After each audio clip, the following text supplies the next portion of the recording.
DHA Quetta की जानिब से ये न्यूज़ फ्लैश आने के बाद कि आप जो आपके ओपन एफिडेविट्स हैं, ओपन एफिडेविट फाइल्स हैं, you must get it transferred in your name. अगर आप इस बैलेटिंग जो अपकमिंग है, जिसकी डेट अभी अनाउंस नहीं की गई, अभी डेडलाइन दी गई है उन लोगों के लिए जो इस बैलेटिंग में शामिल होना चाहते हैं और दे हैव ओपन एफिडेविट्स, और डीएचए कोयटा के जो एक कनाल ओपन एफिडेविट हैं वो इसको अपने नाम पे ट्रांसफ़र करवा लें। उस ट्रांसफ़र करवाने की 31 दिसंबर 2021 जो है वो लास्ट डेट दी गई है। वो यू कैन सी हियर, ये इन्होंने डेट यहाँ पे मेंशन की है।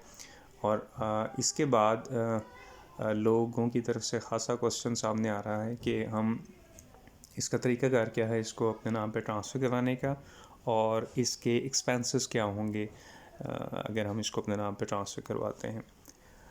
उसके लिए अगर आप देखें तो डीएचए ने इसका एक प्रोसेस रखा है which is a lengthy process, और उसमें एक बड़ी इंपॉर्टेंट चीज़ ये भी है कि हमारे पास दिन खासे कम हैं और ये अच्छा खासा टाइम लेता है। अगर आप इसके प्रोसेस को चेक करें तो इसकी वेबसाइट पे भी मेंशन है प्रोसेस, लेकिन वो प्रोसेस है डीएचए कोयटा से अगर आप इसको एग्जीक्यूट करते हैं।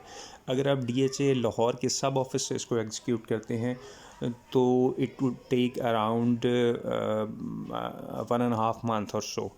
और उसमें पहला स्टेप ये है कि आपको first you'll have to obtain an intimation letter. Intimation letter के लिए आप इसकी फ़ी है 12,500 रुपये, that you'll have to deposit. और उसके बाद ये प्रोसेस शुरू होगा। ये लोग डीएचए कोयटा से, अगर आप सब ऑफिस में डीएचए कोयटा लाहौर ऑफिस जो सब ऑफिस का डीएचए फेज़ 6 में, वहाँ से अगर आप इसको एग्जीक्यूट करते हैं तो डीएचए कॉरस्पॉन्ड करेगा डीएचए कोयटा मेन ऑफिस से जो कोयटा में है। और वो ये जो आपका इंटीमेशन लेटर है ये आते आते कोई 10 से 12 दिन लग जाएंगे। और उसके बाद इसकी ट्रांसफ़र फ़ी है 12,500 रुपये, जो इसकी इंटीमेशन लेटर लेने की फ़ी है। उसके बाद आप अप्लाई करेंगे। ये आप देख सकते हैं इन्होंने ये 45 डेज़ यहाँ पे मेंशन किया हुआ है।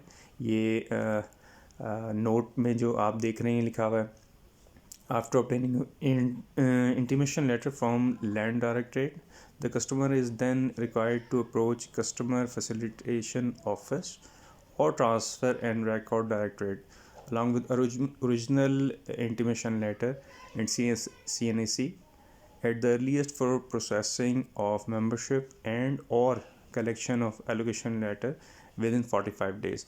ये 45 days भी है तो ये भी टाइम उससे ज़्यादा है जो अब हमारे पास टाइम रह गया हुआ है। उसके बाद आपको सेकंड स्टेप है, कुछ उसकी उनकी रिक्वायरमेंट्स हैं कि आपने सबसे पहले तो ये इंटीमेशन लेटर के लिए आपने अप्लाई किया है। इंटीमेशन लेटर आपको 10 से 12 दिन में, उसके लिए ये इन्होंने चीज़ें लिखी हुई हैं जो डॉक्यूमेंट्स रिक्वायर्ड हैं। 2 पासपोर्ट साइज CNAC हैं। उसके बाद आपकी जो है 2 फोटोकॉपीज़ ऑफ CNAC हैं। उसके बाद आपकी 1 photocopy of CNAC of depositor, the person who is depositing और सबमिटिंग योर केस, जो आपका ये सबमिट कर रहा है फॉर ऑब्टेनिंग इंटीमेशन लेटर। और उसके अलावा original and photocopy of paid challan, जो आप 12,500 का चालान बैंक में जमा करवाएंगे। ये 4 चीज़ें हैं। जमा करवाने के बाद you will have to wait for the intimation letter. Intimation letter आने के बाद 10 से 12 दिन ये लगेंगे। उसके बाद फर्दर प्रोसेस है कोई 1 से 1.5 महीने का, जो आपको एलोकेशन लेटर आपको फाइनली मिलेगा। तो जब ये चीज़ सामने आई तो कुछ हम भी वरिड थे कि ये तो टाइम फ्रेम हमारे पास ख़ासा कम है। टोटल हमारे पास 31 दिसंबर में, आज से अगर लगा लें तो तकरीबन आज 7 दिसंबर है, तो इसमें तकरीबन कोई 20-22 दिन रह गए हैं और ये उससे कम बनते हैं जो इसके लिए टाइम रिक्वायर्ड है। और उसमें एक इम्पॉर्टेंट चीज़ ये भी है, फिर मैंने इसके लिए DHA से इसको पता करवाया कि सारी चीज़ प्रोसेस है क्या, हम इस टाइम फ्रेम में इसको कर भी पाएंगे या नहीं।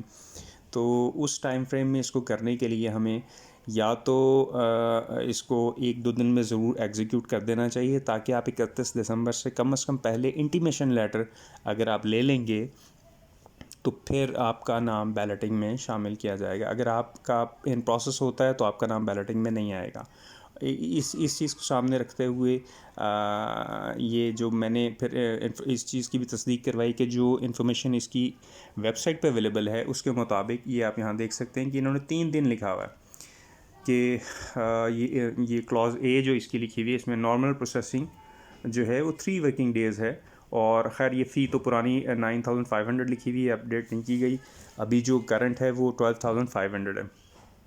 और एक चीज़ ये कि ये 3 वर्किंग डेज़ लिखा हुआ है, लेकिन उन्होंने बताया जी कि ये कोयटा ऑफिस से अगर आप एग्जीक्यूट करते हैं इसको DHA के कोयटा ऑफिस से कोयटा जाके तो फिर ये वाकई इतना टाइम लेगा।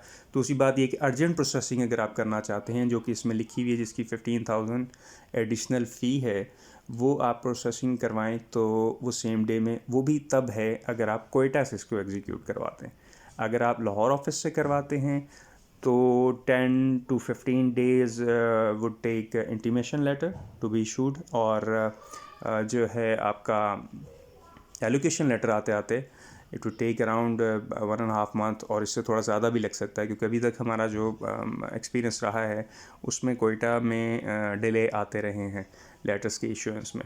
सो ये अभी जो टाइम है अभी सबके लिए ये ज़रूरी है whosoever is getting an open affidavit, तो उसको इसको प्रोसेस को एक आधे दिन में ही शुड स्टार्ट, अदरवाइज़ तो वो डिले हो जाएगा और उस चीज़ में मुश्किल आ सकती है उनको।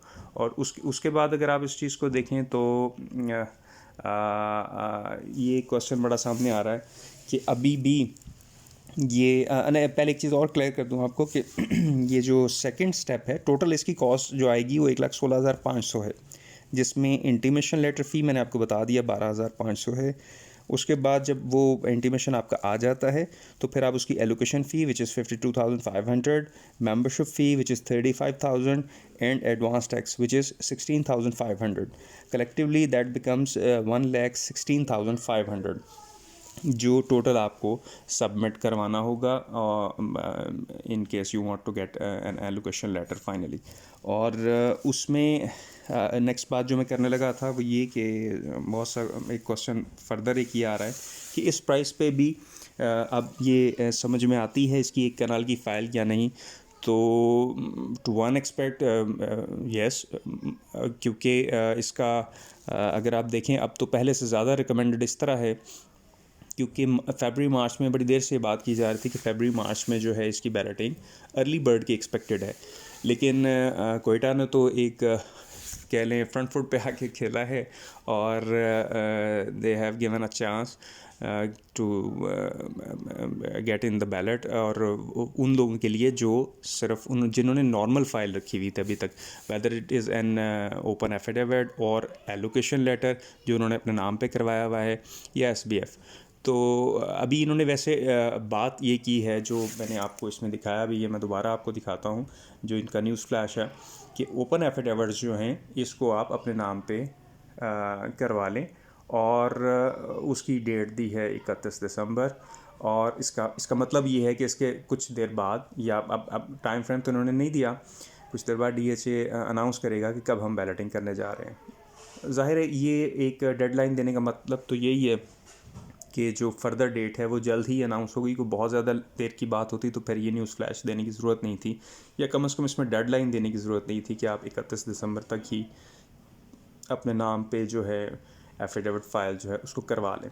यानी अब कोई फ़ाइल ओपन नहीं रखी जाए, अगर वो ओपन रखी जाती है तो वो फिर बैलेट में शामिल नहीं हो सकेगी। फिर वो नेक्स्ट बैलेट जब आएगा तो उसमें उनको चांस दिया जाएगा। इस बैलेट में जो है वो शामिल वही लोग होंगे जो 31 दिसंबर तक कम से कम अपने इंटीमेशन लेटर्स ले लेंगे, और ये भी नहीं कि अप्लाई कर देंगे, वो कलेक्ट कर लेंगे और उसके बाद फर्दर एलोकेशन के लिए भी अप्लाई कर देंगे। तो वो आपको एक नंबर तो जनरेट हो जाएगा ये जो एक्सपेक्टेड है।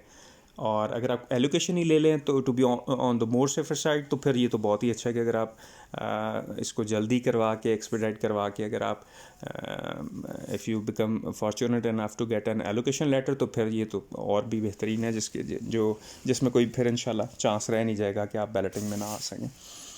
और इस एंगल से तो ये फ़ाइल बहुत समझ में आ रही है। ऑल्दो कि इसकी प्राइस थोड़ी हाई हो गई है, आज का रेट को 73 क्रॉस कर गया हुआ है। ये 65-66 पे आई हुई थी, उससे पहले भी आपको पता है ये 74-75 से टच करके वापस आई है।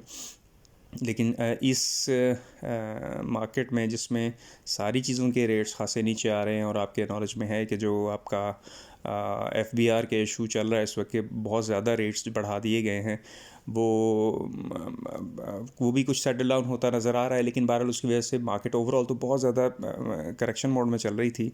स्टेगनेंसी तो थी पहले, और अभी ये है कि इस हिसाब से तो ये फ़ाइल बिल्कुल समझ में आती है कि इसका बैलेट हो जाता है। तो there is a big gap between early bird and a normal file, क्योंकि आप नॉर्मल फ़ाइल देखें, अगर आज भी अगर इसको 73 लाख की भी बात की जाए तो 73 लाख और आपका अर्ली बर्ड जो है वो 1,90,00,000 रुपए का। और अगर इसकी भी बैलेट की बात हो जाती है तो ये एक बड़ा मतलब फिर इतना गैप रहना मुमकिन नज़र आता नहीं है। ऑल्दो ये भी एक फैक्ट है कि वहाँ पे रहना जो कोयटा के मुकामी लोग हैं, नेटिव्स, उन्होंने ही रहना है। बाहर से आके लोगों ने, ज़ाहिर है यहाँ से लाहौर से कोई जाके, कराची से जाके, इस्लामाबाद से जाके, मेजर सिटी से जाके तो ना होने के बराबर है कि कोई रहे। तो उस हिसाब, और कोयटा की आबादी भी इफ़ यू कंपेयर बाकी शहरों से तो कोई ज़्यादा नहीं है। लेकिन फिर भी चूँकि अर्ली बर्ड हमारे सामने है, हमने तो उस एरिए की एक सेगमेंट का वहीं के एरिए से प्राइस कंपैरिजन करना है उसके डायनामिक्स के अंदर रहते हुए। तो उस हिसाब से देखा जाए तो अभी भी ये फ़ाइल समझ में आती है, बल्कि अब तो ज़्यादा समझ में आने लगी, क्योंकि एक कॉन्क्रीट डेट सामने आ गई कि कम से कम उन्होंने ये अनाउंस कर दिया कि हम करीब करीब इसकी बैलेटिंग का अनाउंस करने जा रहे हैं और आप इन चीज़ों को रेगुलराइज कर लें।